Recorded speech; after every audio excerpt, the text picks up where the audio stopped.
Chapter 14. At that time, Herod the Tetrarch heard the report concerning Jesus, and said to his servants, "This is John the Baptizer. He is risen from the dead. That is why these powers work in him."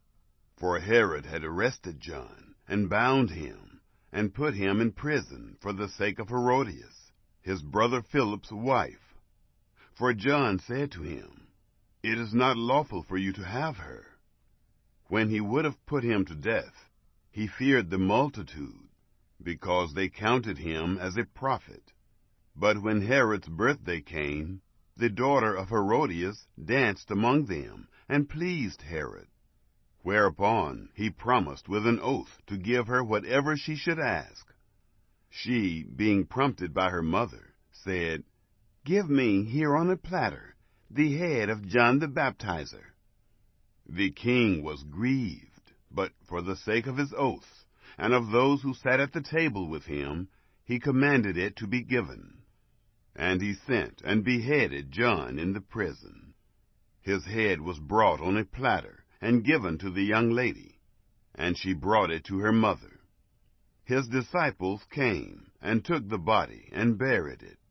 Then they went and told Jesus. Now when Jesus heard this, he withdrew from there in a boat, to a deserted place, apart. When the multitudes heard it, they followed him on foot from the cities. Jesus went out, and he saw a great multitude. He had compassion on them, and healed their sick. When evening had come, his disciples came to him, saying, "This place is deserted, and the hour is already late. Send the multitudes away, that they may go into the villages, and buy themselves food." But Jesus said to them, "They don't need to go away. You give them something to eat." They told him, "We only have here 5 loaves and 2 fish." He said, "Bring them here to me." He commanded the multitudes to sit down on the grass, and he took the 5 loaves and the 2 fish, and, looking up to heaven, he blessed, broke, and gave the loaves to the disciples, and the disciples gave to the multitudes. They all ate and were filled. They took up 12 baskets full of that which remained left over from the broken pieces. Those who ate were about 5,000 men, in addition to women and children. Immediately Jesus made the disciples get into the boat, and to go ahead of him to the other side, while he sent the multitudes away. After he had sent the multitudes away, he went up into the mountain by himself to pray. When evening had come, he was there alone. But the boat was now in the middle of the sea, distressed by the waves, for the wind was contrary. In the 4th watch of the night, Jesus came to them, walking on the sea. When the disciples saw him walking on the sea, they were troubled, saying, "It's a ghost!" And they cried out for fear.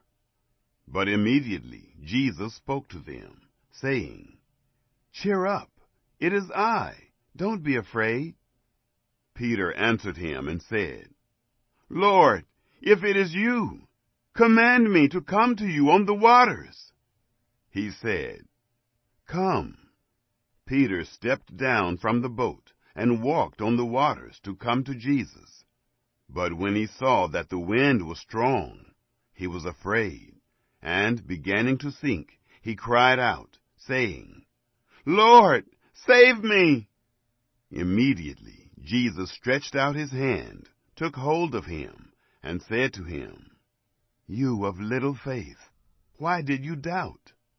When they got up into the boat, the wind ceased. Those who were in the boat came and worshipped him, saying, "You are truly the Son of God." When they had crossed over, they came to the land of Gennesaret.